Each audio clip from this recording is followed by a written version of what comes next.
I told you, so you were in the player, Archetype Right. player. Do you think you fit in that one? Yeah, I think we have a very, very creative laboratory, and I like pushing the boundaries into what's sometimes called disruptive or transformative technology, and we have artists in the lab, and yeah, I think player would fit. But also, I think the importance of the fun of playing with DNA, Yeah, with the science.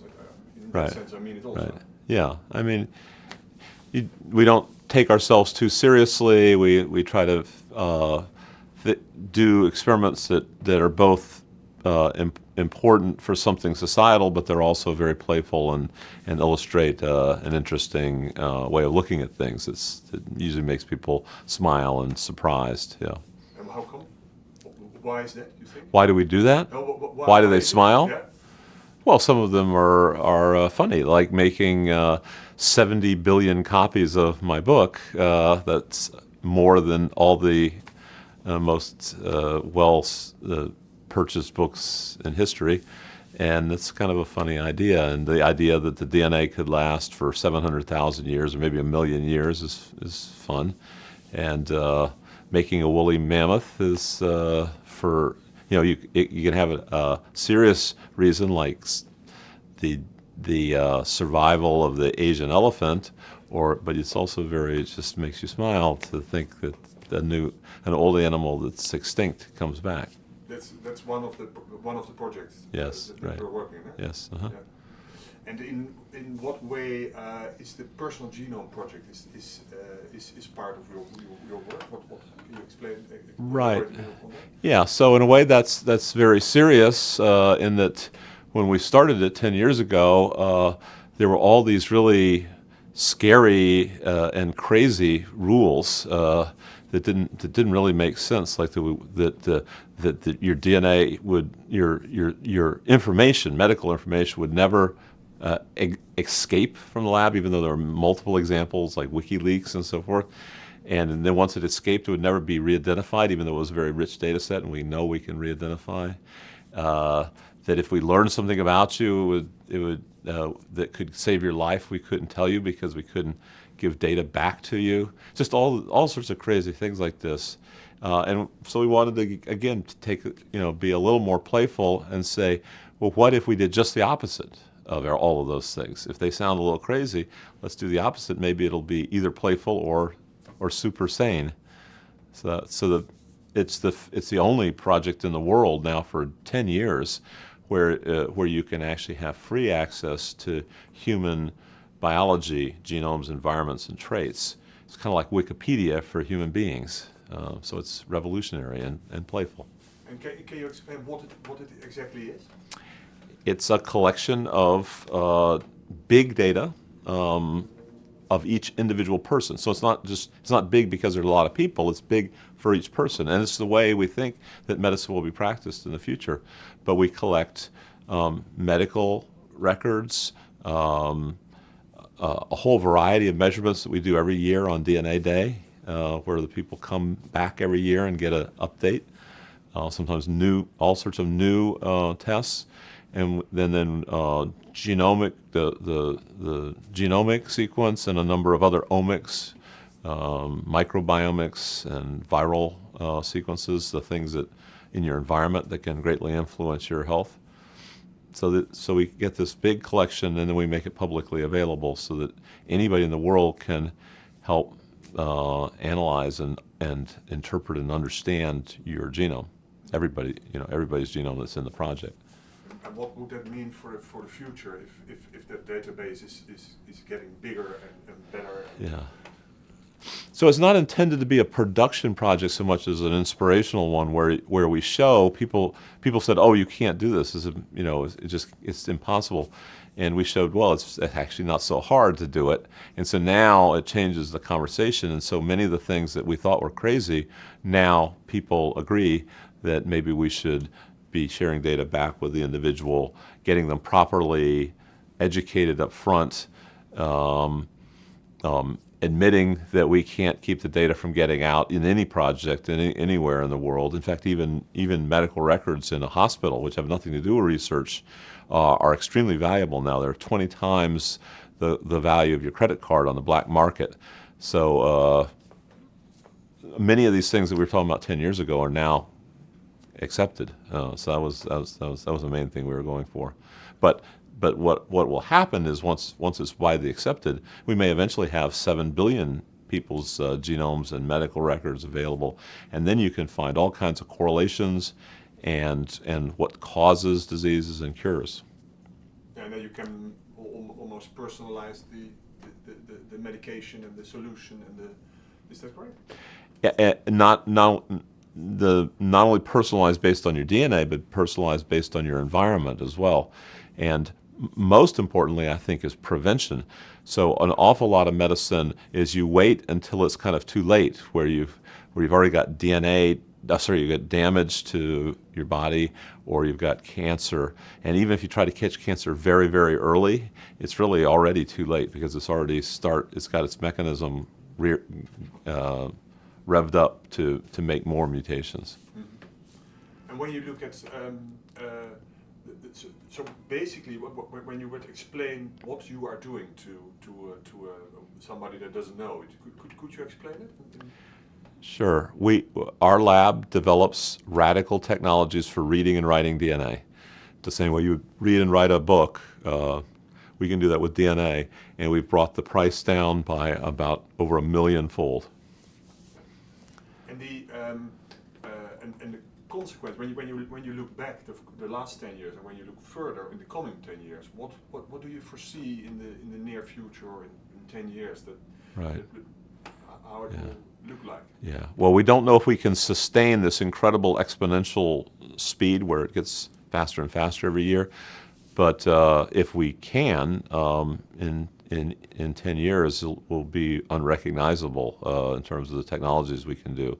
We'll be able to change agriculture, medicine, forensics, you name it. Even information handling that you normally think is the realm of electronics will be molecular.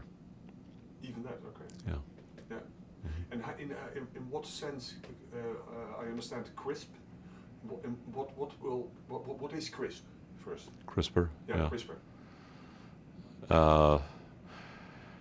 So, CRISPR is a buzzword that really is capturing the imagination, but it represents a much broader set of tools that we've had for a few years to engineer genomes. So, in addition to the new ability to read genomes, CRISPR represents a way of editing genomes. It's not the only way, but it's something that captures people's imagination. And we helped invent that about 3 years ago now, and many people have improved on it. About 70 labs have contributed to an open nonprofit resource called AdGene, and then redistributed them to 30,000 laboratories. What is CRISPR? Oh, sorry. So CRISPR is the latest in a series of ways of manipulating genome where the scientist and computer, define 20 base pairs, A's, C's, G's, and T's in a particular order, chosen to be specific for one place in your genome, in your DNA, and not anywhere else in your genome. So it's both positive and negative computer selection. And then it will search through the genome randomly and find the right place and make cut both strands of the DNA. And then that eliminates the gene that it just cut in, or it helps repair to whatever you want. So that's precise gene editing is what people are so excited about, where you can change it into whatever you want. And we were the first lab to do that in human stem cells, and those can be turned into almost any cell, and it can be done in a whole variety of different organisms now. Almost every organism that's been tried, it works in. Yeah, and then because it's like you use like a Microsoft Word in the text that you are able to. Right. Yeah. Right. So some people call editing just making a mess, making a break. I think that's like saying that ripping a page out of your journal is editing, and it's not really. But this allows you very precise editing. And that in this, the possibilities that it give is that you really can prevent a lot. Is that correct? Right. Right. So you can now engineer agricultural species, wild species, and you can do preventative medicine. And that's not because what I understood. It's now really in this year. It's really also really growing this technique. It's Right. developing hard. Is that Right. correct? So it's a 3-year-old technique, but it's been growing exponentially. The number of people adopting it is huge, and every new person that adopts it helps also make it work better. Yeah. Yeah. And then the consequences are endless because you can prevent diseases. You can create. You can also for people with diseases that are very seldom. You can help those people as well. Right. So it's particularly valuable for so-called rare diseases that are individually rare, but collectively there's a large number of them. And so you might have maybe 3 to 5% of the population is affected by these, even though each one only affects 1 in 100,000 together. And so if you have 2 parents that are carriers and they have no they will have 25% of their children will be severely affected. Very deterministic. It's not really probabilistic. It's almost guaranteed, and that means that the only real way that protects the family, including so the children and the family are healthy, is abortion, which is not acceptable to many people in the world. And so gene editing gives the opportunity of changing the sperm so that you don't have to affect the embryos. You can do it without hurting or putting the embryos at any risk. So that's a new possibility that has yet to be demonstrated. Yeah, that will also see an incredible future when this is further on developing. Right. Because you can do a lot with it. Right. Yeah. You can reduce disease without eliminating the gene variants. Yeah, but you can also make viruses or bacteria that are with synthetic thing that they can't leave the lab. That when they leave the lab, that they can't survive. Is that correct? Right. So we've made biocontainment versions of bacteria that are stuck in the lab. They have very low escape rates. And this is particularly important if you put things into the bacteria that would give them an advantage in the wild, like, for example, virus resistant. That could be very productive in an industrial setting, but you don't want that to get out into the wild. So you have to have both the antiviral strategy and the biocontainment together. That was actually done without CRISPR. Quite a bit of the genome editing and genome engineering we do in our lab does not involve CRISPR, and that's a perfect example of one where we've done probably the most radical and extensive engineering of 4 million base pairs without CRISPR. Yeah. Where comes this energy that you have in your work? Where is it coming from? What's the source? Well, I think the source of our industry and enthusiasm is just knowing that you can answer very basic scientific questions at the same time you drive down the price of technology, democratizing it, making it available to many people, and then the product, the applications of the technology can be even more societally impactful than the technology itself, such as transplantation, solving the transplantation crisis, the malaria crisis, and aging crisis. These are all things that are highly motivational, where millions of people are dying every year. Your personal source, your personal energy, where it's coming from? My personal energy comes from the threat that all these people are going to die every year, and the curiosity, playfulness of the science, so you can simultaneously play and do something very serious, which is saving millions of people. Yeah. And when did this start? When you were young? Do you still remember when you were?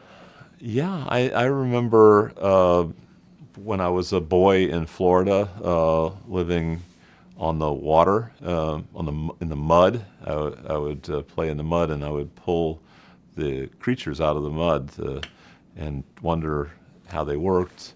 And I would look at my father's medical bag that was full of drugs and instruments, and I said, that was so one was very natural and one was very artificial, and I was in awe of both of them. And then I went to a World's Fair in New York City, from all the way from Florida to New York City when I was 10 years old, and they had created a simulated future. They had gone really, really far out on making a pretend world where everything, they had robots that looked just like a human being. And I said, and then from that day, I could never go back to the past. Even though they didn't have a real future, it was a fake future, I could not adjust anymore. Once I had seen the future, I had to work on it to make it happen because it seemed very attractive. That's exactly what my daughter also said. Yeah. Last week when I was at the Scientific Museum in Amsterdam. Yeah. It's funny, when she saw the future. It's dangerous and very hopeful to create a fictitious future in such graphic terms where you can walk around it, you can taste it, you can feel it, you can see it. They had touchpads in 1965 where you could draw something and then it would print out the whatever you drew, not on paper but in fabric. You could actually make a scarf of a butterfly that you would draw with a pen. That took like 40 years before there was anything even similar to that that the average person could use. Yeah. And when you would organize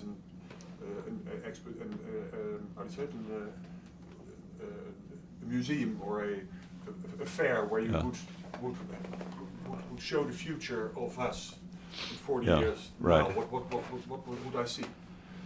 Well, I mean, to some extent, it doesn't have to be entirely accurate. Obviously it can't be because you can't see the future, but it just needs to be inspiring. And to a 10-year-old, it's particularly easy to inspire.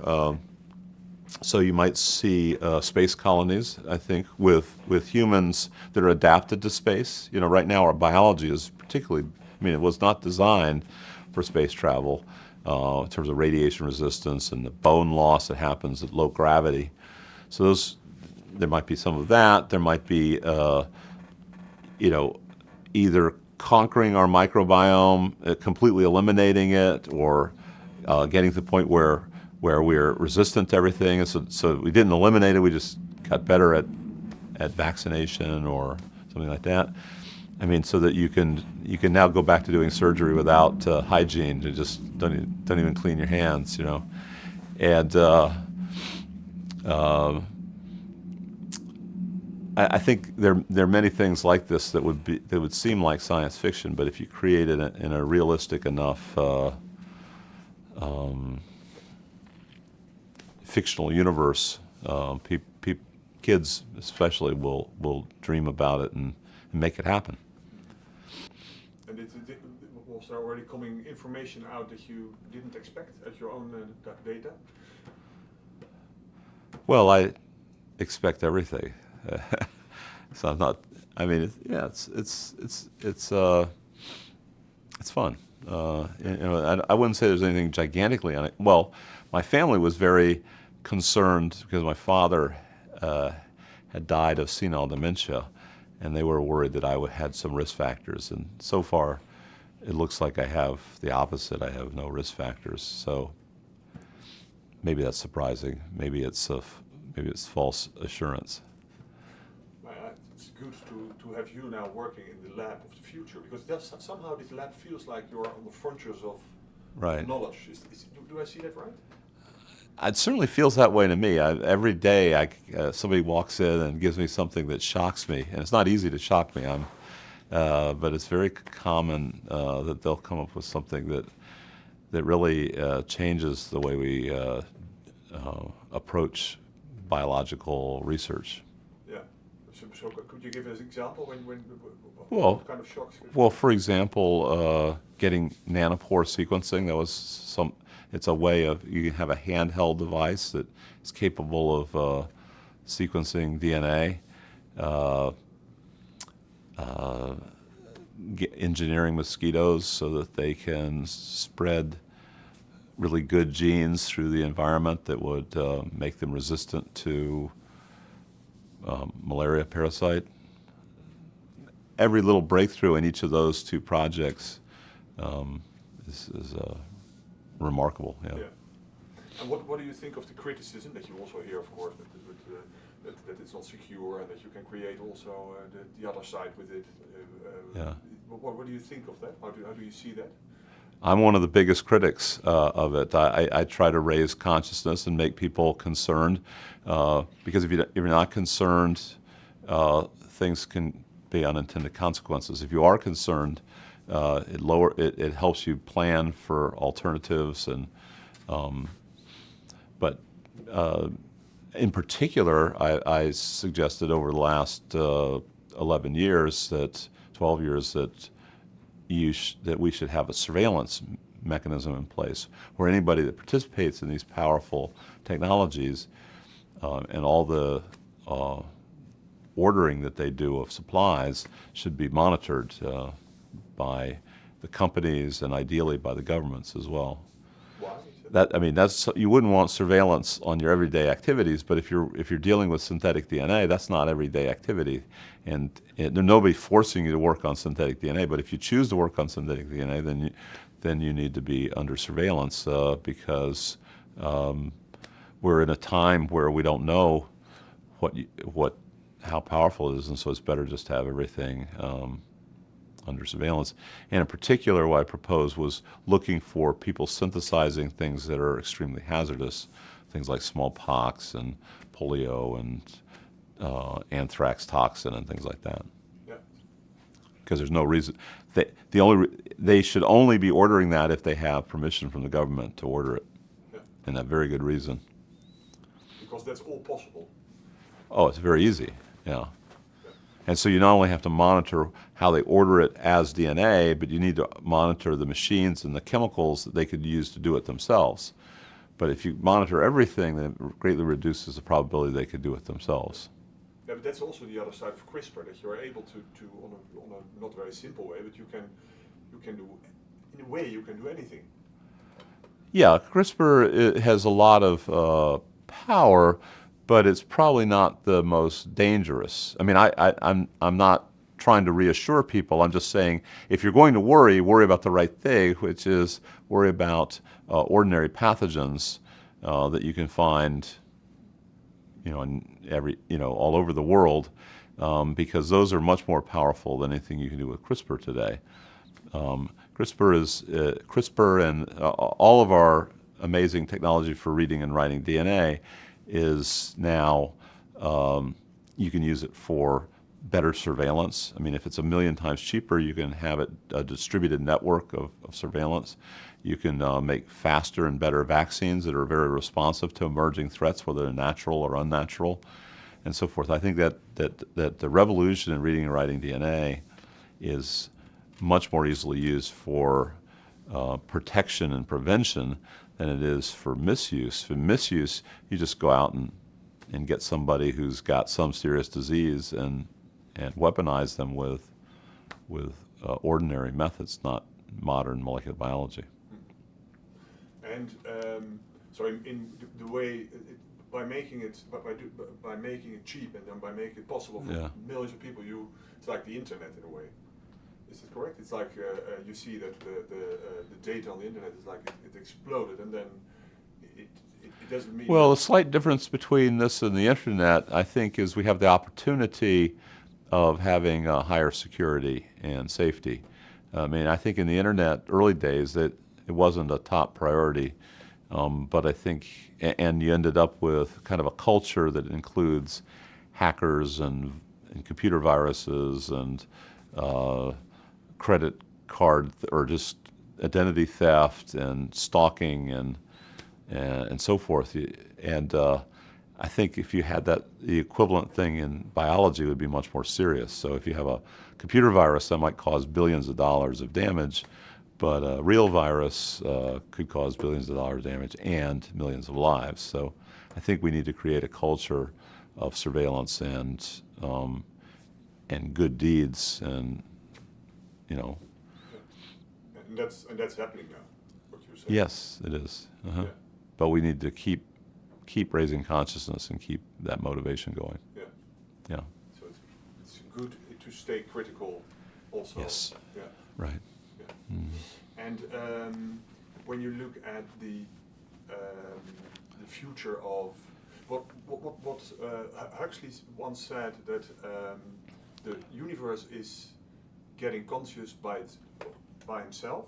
Yeah. It's getting conscious of itself, past and future, Yeah. via the humans. What do you think of that idea? Well, it's definitely the case that that one of the distinguishing features of human beings is our ability to think very deeply about the past and predict the future, and thereby avoid future existential risk to ourselves, our family, and to, in fact, the entire planet. So, in particular, asteroids and supervolcanoes could destroy all of civilization, or at least throw it back into dark ages by eliminating the social fabric and cooperation. That's even if we do nothing wrong at all. That's if we just we don't create some killer virus, we don't pollute our atmosphere, we don't create global warming. If we do everything right, we could still die as a species. And so I think the antidote to that is to get us off the planet as a sort of a space genetics planetary species, and we have to start spreading outside of the planet. Yeah, that's also one of your goals, I understand. Is that correct? Yeah, I think we have a consortium for space genetics here, centered here at Harvard, but international, and one of the is to raise consciousness about the needs, the special needs that you have that have to do with genetics in getting off the planet. Yeah. What's for you the beauty of the human genome? The beauty of the human genome? Yeah. Can you explain it? Well, it's beautiful, awe-inspiring, because it is, in a certain sense, very simple and very complicated. There's parts of it we don't understand. There are parts of it that are amazingly predictive and we understand well enough.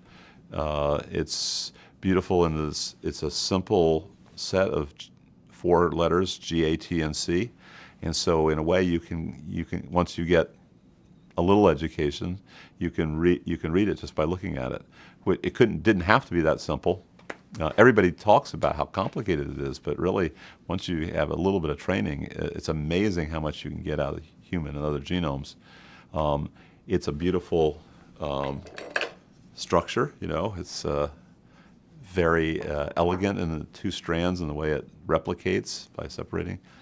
There are many things about DNA that's beautiful, and you can build machines out of it. You can Print books. And you can print books. But you and your team somehow are astronauts, because you say it's very simple, but you are working, you are getting into the universe of the Right. genome and everything that comes with it. Right. As an astronaut traveling through it, you are discovering it Right. more and more and more and Right. more. So we are, how it must be, how is that to be that far ahead? Right. Yeah. So when I say it's simple, I'm doing it from an unusual standpoint. It would be like an astronaut saying, "Oh, it's simple to walk on the moon." Well, maybe for you it is. And what happens is, once you get a certain number of technologies working that nobody else in the world can use, not because we've kept it a secret. I mean, we've shared it openly. It's we're very interested in open access. It's just that nobody, even though it's open, they can't necessarily practice it that easily, or they don't trust it or to be as easy as it looks. And so then we have the opportunity of using it for a couple of years and putting together another layer of invention and another on top of that, and recombining them in various ways to get hybrid inventions. And it just keeps, in this positive feedback loop, keeps going. And it's a very funny experience. It's like it's like diving off a cliff. You get faster and faster as you hit the water. Yeah. But you're not in the water yet.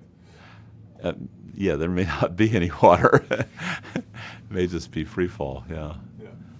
And but the free fall with a few people with you in the free fall, because you're one of the few in a way still. Yeah, there's a large research community, but within that is a smaller set that do technology, and there's even smaller set that does radical basic enabling technology. So some of the technology developers might develop a particular drug for a particular disease, but then there's a tiny set that develop technology which can be applied to almost anything. So reading and writing DNA can be applied to any organism, and it can be applied even to things that are not biological. And those tools can be applied to themselves, which is what creates this exponential of just growing faster and faster, is that the tools that you use to engineer DNA can be used to engineer the tools that you use to engineer DNA. It's very cyclic. And so that's playful. Yeah, and that exponentially growing means that, well, it goes very fast. And what will that bring us in a few years? Well, hopefully, what will bring us is higher safety rather than less safety, and that requires that we, talk about it a lot and be very thoughtful about it and encourage the new generation to be focused on safety, security, and modeling and extensive testing. But other than that, I mean, it will bring us whatever we want. It's unlimited. The question is not so much what it will do; it's what are the few things that it won't do. For example, even computers, which currently now are not biological, those could easily be biological in the future. The most amazing computer in the world is the human mind, and if the human mind starts modifying itself, then it becomes even more amazing than a human trying to make a computer that can't yet think the way a human can. So everything can be created. It's like a parallel universe that can be made. It could be. It could be revolutionary in terms of how unrecognizable it is a few years from now. Yeah. So that fair that you would organize to inspire 10-year-old kids, that's quite a difficult one to put. Right. To put in fiction or to show what it will bring us. Right. Yeah, I mean, it's much easier to illustrate the revolutions in mechanical and electrical engineering. You can build like in the days of Edison, you can build a crude prototype for a motion picture camera and projector. And that's you can touch it, you can feel it, you can understand how it works. If you were to create a futuristic vision today, most of the mechanisms would be invisible. They'd be so small that there's no real way of observing them directly. And even if you could observe them, it's hard to understand what they're doing because we're not used to thinking the way the molecule thinks. Like a CRISPR molecule, in order to cut, it might jump around to 6 billion different places randomly, knocking on the same wrong door until it finally finds the right place, and then it will act. I mean, that's very different from how you would build a cuckoo clock, where it does exactly what you want it to do, right? Yeah. So I think people are not used to thinking molecularly, but I try to encourage my lab to think like a molecule. Yeah. So, a molecule is, and how does molecules think? Well, they don't. They're very random. They and they're fast, and so you might try 400 times a second to do something, and only get it right about once in 20, like making proteins in a ribosome. Yeah. So So randomness is important. Random, but yeah, but also the randomness at the atomic molecular scale, but then all of the evolved machinery of life that overcomes that randomness and makes it very non-random. So, for example, when your chromosomes separate, when your daughters and your cells replicate, it's almost perfect. It's not random, and so that what you're doing is you're using the random noise of the energy of the cell to make nearly perfect decisions that should be random. Yeah. And going back to the idea that that when with the techniques that we have now and the possibilities that it gives, that you really can create all kind of you can at the start, the sperm and the egg cell, there you can already change things or prepare for you. Well, you can change it even before the sperm and the egg get together. You can change it in the sperm itself.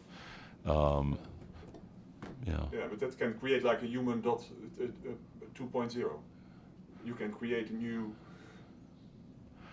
Right. I mean, you can alter. Well, we were already altering adult humans with gene therapy, not just in ways that correct something that's wrong with that correct an inborn inherited mutation. There are even some where we augment them as adults, for example, making them resistant to HIV.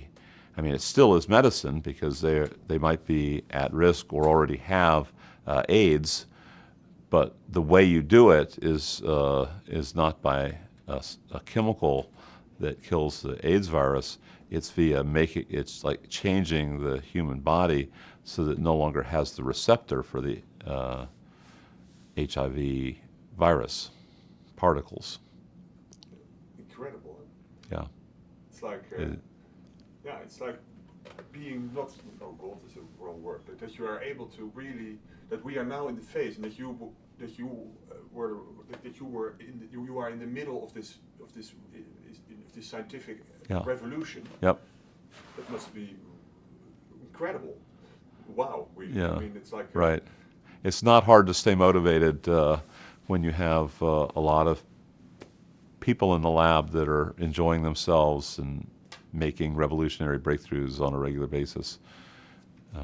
Very easy to get everybody motivated. Yeah. Yeah, because you're also working on the front, really. Right. So at the bleeding, cutting edge of science and technology. Yeah. So, could you explain me how you work? Could you explain me a working day in your not today because that was a very busy day. Right. Yeah. How do you work? What's your? Well, this day wasn't that different from regular days. I usually get up around 4 o'clock in the morning without an alarm on my own, and I work until my wife and I walk in together. We work on the same department, the same floor. It's just a short walk, and so from about 4 in the morning till about 9, I get to do. I get to think and work on without any interruptions, and then my day is packed with talking science with my students and postdoctoral fellows, and looking at their experiments and designing and interpreting, and then I usually don't take a break for lunch or anything, and then at the end of the day I walk back home with my wife, and sometimes I get to visit with my daughter and granddaughter who live next door, and then that's it. Yeah. I understood that you need sleep.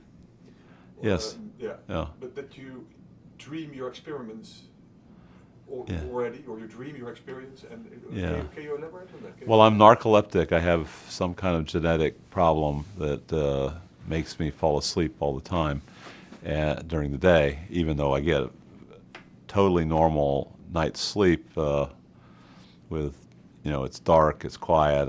I fall asleep quickly at night, and I don't wake up in the middle of the night. But nevertheless, during the day I fall asleep, and what happens is I superimpose the dream state on the reality, and I can't always tell the difference, and I'll talk in my sleep, but it's sometimes it's very helpful. Usually it's a nuisance, but sometimes it helps me solve problems and makes me look at things differently. Because you've seen it already. Well, I'm not. Yeah, I've seen alternative ways of looking at it. The dream state is very unusual and creative, and it allows you to get out of a rut of thinking about things the same way you've thought about them before. You almost always look at them differently in dreams.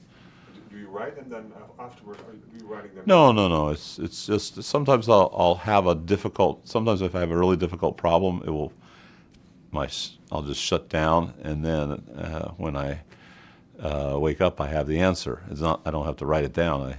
I now know the answer. In other cases, it'll just something strange will happen. I might write a few notes, but I'll just forget about it, and then a month later I'll realize, oh yeah, that was actually something that was useful. Yeah. And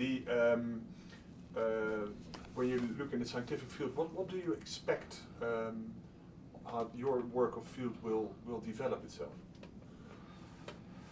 Or your scientific world? Huh? Yeah, our scientific world, I mean, it doesn't really develop itself. It needs funding. It needs educated population to support it and to join as the next generation. So it's very far from self renewing. But there is a component of it where we might inspire some of the other things that we need. We might inspire people to fund us. We might inspire youth to join. But a lot of it is, it's a very unusual set of motivations and skills that not everybody has. Not everybody reacts to a statement as, "Oh, I'm going to look that up." You know, most people, they say, oh, I don't believe it, or I do believe it, I don't care, but they don't say, oh, I'm going to look it up, I'm going to research it, I'm going to prove or disprove it, you know.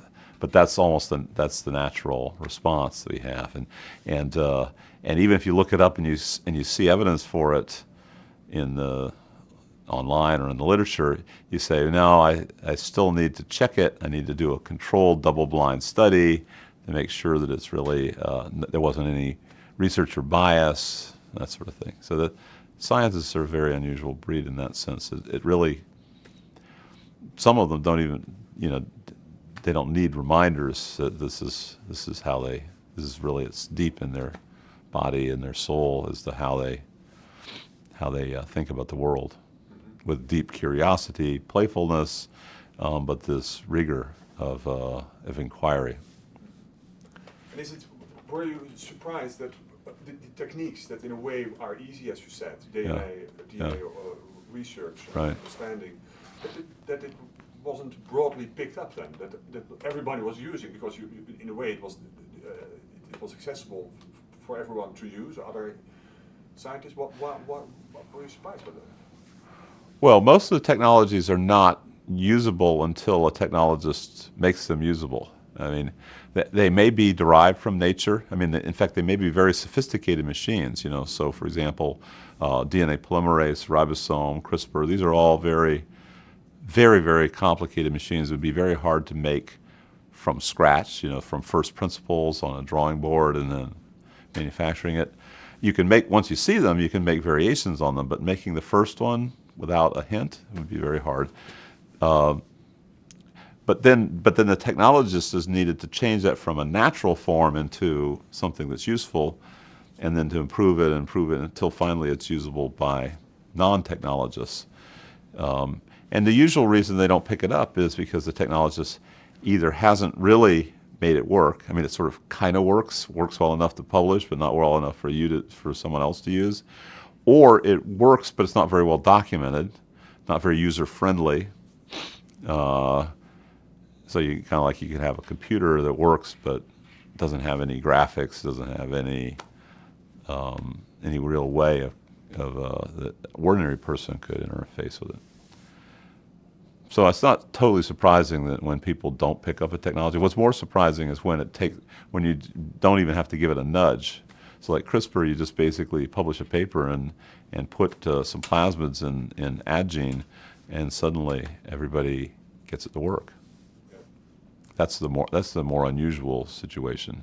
Out of maybe a couple of dozen of technologies I've developed, maybe 5 of them are that easy for people to adopt. And why come that CRISPR is that easy to be adopted? Well, some things require a new instrument, and new instruments require software, and so you've got all the engineering, conventional mechanical, electrical, and software engineering that you need to get that. So that takes about 5 years from the concept to something that people can use. When you have something that's basically what you found in the wild, then things that you find in nature tend to be highly evolved. It's as if an engineer made them, but whether they were evolved or however they got that way, they've got a good user interface sometimes. They do what you expect them to do. And so, and why was CRISPR then so also with the general public picked up? Yeah, the general public, I mean, we know scientists picked it up because it's easy to program, the G's, A's, T's, and C's. I think the general public, they're a little strange. It's like probably the name is a very cute name, which wasn't, nobody really intentionally made it a cute name recently anyway. Part of it is because, there was some odd patent issues having to do with it that got some people's attention. I think part of it is just there was like it's like there was a pent up. It's kind of like an overdue slot machine, or it's a tsunami that's coming in off the shore, and just before it, there's a whole bunch of technologies that just before they hit shore, you blame it on one of them, but it's really the whole collection. So I think it's a combination of those things: the name, the patents, and a lot of other things that have been building up for decades. And CRISPR will revolutionize, or is revolutionizing, the way we can work with the DNA. Right. Well, I think it's the ability to read and write DNA, and some of it's editing and some of it's writing DNA from scratch. There's a whole collection of technologies that is suddenly many factors of 10, maybe 1,000,000 times easier to use, more accurate, and less expensive. And CRISPR gets most of the credit, but there's this whole other thing, sometimes called next generation sequencing. There are ways of synthesizing DNA on chips. These things, if you didn't have all these things, CRISPR would be much less interesting. Yeah. No, but all these developments all coming together. Yeah. I'm still not completely. Still don't completely understand what it means now, Yeah. because it's such a revolution. But Right. Can you explain what it means that this is happening now, and what it will mean for me and my families and my daughter? Yeah. Well, nobody really knows what it means, in the same sense that if you asked even the greatest visionary in computer science in the 1950s what the computer revolution meant, he or she would, probably not guess right. They probably would not guess Facebook, or maybe even not even Google search engines or Google Maps. They might have said, "Oh, it will be used for calculating logarithms for rockets, so we can do warfare better, or we can do accounting better, so that you don't have to have human calculators." So, I think the same thing is, for what society will do with its enhanced ability to read and write DNA is we will modify ourselves and our environment and the way we obtain food, and all the materials that we use, including very smart materials like computers. All of these things will be altered beyond recognition in a fairly short period of time. Will will outlive that time, or is it Well, are we 1950? Uh, well, I was alive in the 1950s. Yeah, we might be in the equivalent time, but everything's moving faster now. And one of the things that's moving faster is our ability to reverse aging. So if we can reverse aging, then yes, you will definitely be around to see all sorts of things because there's no there's no law of physics that we know of that requires aging.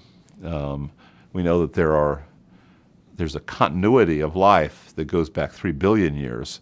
So there's no particular reason why humans or animals in general have to senesce and get old and break because some of the cells in the body keep on living in the next generation. That's also where where your lab is also Yes. looking at that, yeah. Right. And We have very active projects, plural, on aging reversal. Not so much on longevity, where you don't want to prolong the end of life, which is unpleasant and expensive, and where you become, less productive member of society, less engaged. What you want to do is reverse it back to a time where you were at your optimum performance. A young person like 65 years old. And how is that? And do you think that's possible? Are you? Well, it's not only possible; it's been done in animals. Now, those animals may or may not be good models for human, but it certainly is. The time is ripe for testing things that either cause longevity in animals or aging reversal in animals, and then test to see if they can cause aging reversal in larger animals and humans. And how can you do that? Aging. Well, there are many things that have been shown to increase the animal lifespan by a factor of 2 to a factor of 10. There are things that involve, not to get too technical, but the mitochondria, the tips of chromosomes, the telomeres, growth factors, and muscle-related proteins like myostatin pathway. So there's all these pathways that are pretty well understood, and if you harness a little of each for gene therapy, then you can try them separately and in combinations. Gene therapy is particularly easy to go from an idea to a test of it. You don't have to take a side route where you randomly screen through millions of pharmaceutical compounds.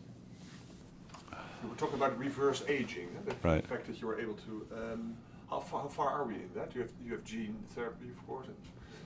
Well, we have lots of demonstrations in animals, both of longevity, extreme extension of longevity, and reversal in some cases. Many different ways of doing that. And so we're collecting all of those that are known for small animals, and we're applying them to large animals and to humans. Coming up to gene therapy trials is much easier, but we're still just beginning on that. It's looking very promising, but it's too early to say. Yeah. And something that might even work for large animals may still not work for humans. Yeah. What kind of what is a line of work you are now in, which you really think, or in research project or your project where you're working in, where you really feel like this? I hope this will develop as soon as possible. Well, top priority, I guess, would be transplantation of organs,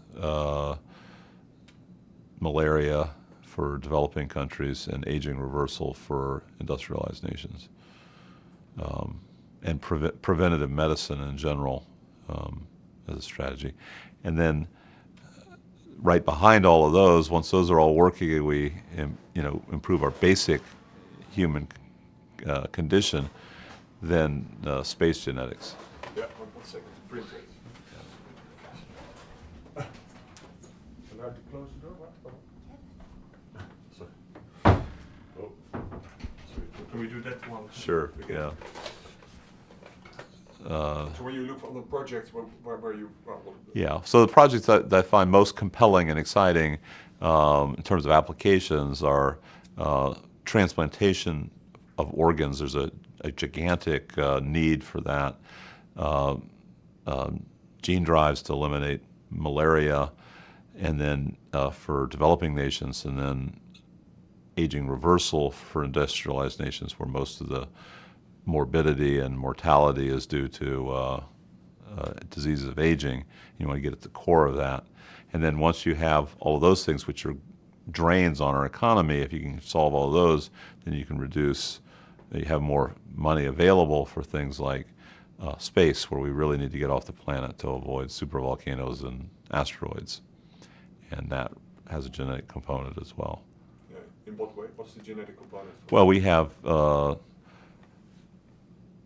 radiation sensitivity, and our bones rot at low gravity. And so even not only in traveling, let's say, to Mars, but even once you arrive there, its gravity is 38% of Earth's. And so our body was designed for normal gravity, and as soon as you don't have normal gravity, you have muscle and bone wasting. Because the body thinks it's doing a feedback loop, a physiological feedback loop to keep everything right, but it's just, you need to have muscles and bones even in low gravity, because you need, when you touch something with weak bones, you'll crush your bones, and you need muscles to move things around. So anyway, those are some of the things that are problematic. And also there's questions like, what do we bring with us? Do we bring all the species of the Earth, or do we leave out the giant sequoia and the bowhead whale and smallpox? Do we, We can create that again on Mars, because we have. We could, but we haven't done that yet. We have not really recreated. And so it's a big decision as whether you take it with you. In fact, some of them, it could be that their ecosystem is fragile enough that you can't really make it with our current knowledge. So having the complete DNA sequence of everything on the planet may not be enough to recreate some of the more complex ecosystems. Yeah, but when you created a tool set with Yes, your colleagues to. that's correct. Yeah. Yeah. To do that. Yes, we're big on novel tool sets. Yeah. I saw this mammoth poster in your lab. What's The story. yeah, what's the story of this mammoth? So a 9-year-old girl sent us 2 copies of that poster, and we put it on the wall. But it's based on she had read about our project in the news. It's a small project, and it mainly benefits from the technology we've developed for other projects like human medical research. But these things, we bring the price down 1 millionfold, and then you can use it for reading and writing DNA from ancient samples. And the idea with the mammoth is that the Asian elephant is the closest relative to the mammoth, and it's so close, in fact, they're both closer to each other than they are to the African elephant. And the Asian elephant can breed and make offspring, children, with the African elephant. So probably the Asian elephant and the mammoth are basically very close to being interfertile. And so one way of focusing on modern day species is to extend the range of the Asian elephant. It will already play in the snow, but you could extend it all the way out to minus 40 degrees in the tundra of Canada, Russia, and Alaska. And furthermore, so you get a benefit to the elephant, but you also get a benefit to the tundra, because the tundra is melting, and there's experiments in field studies that indicate that a mammoth-like creature could keep the temperature colder by up to 20 degrees in temperature. Oh, how? So the experiments were the idea, followed up by experiments, is that trees absorb about twice as much light, and so that's a warming effect. And the grasses have roots that protect from erosion, and then punching down the snow, you have big fluffy insulating layer of snow in the wintertime. If you punch that down, now you can get penetration of the cold winter air. And these 3 things the mammoths, the elephants or mammoths will knock down trees and replace them with grass and a much richer ecosystem full of some small animals. Anyway, they did the experiment replacing mammoths with a combination of caribou, which is one of the biggest mammals, and tanks, Soviet tanks, that would knock down the trees, because caribou can't knock down trees, but elephants can knock. Anyway, it was about 15 to 20 degrees. Okay. Was the difference between the experimental and the control site. Yeah. What a variety of projects we are talking about here. Yes, that you are right. working in. Yes, yeah. Well, we haven't scratched the surface yet. Yeah? Can you Keep going. no, not keep going, but have Yeah. you are there any particular things you would like to share with I think we covered a good sampling of it. We covered the Personal Genome Project, data incorporation into DNA, future? future. Yeah, I think we covered it. Yeah. Yeah.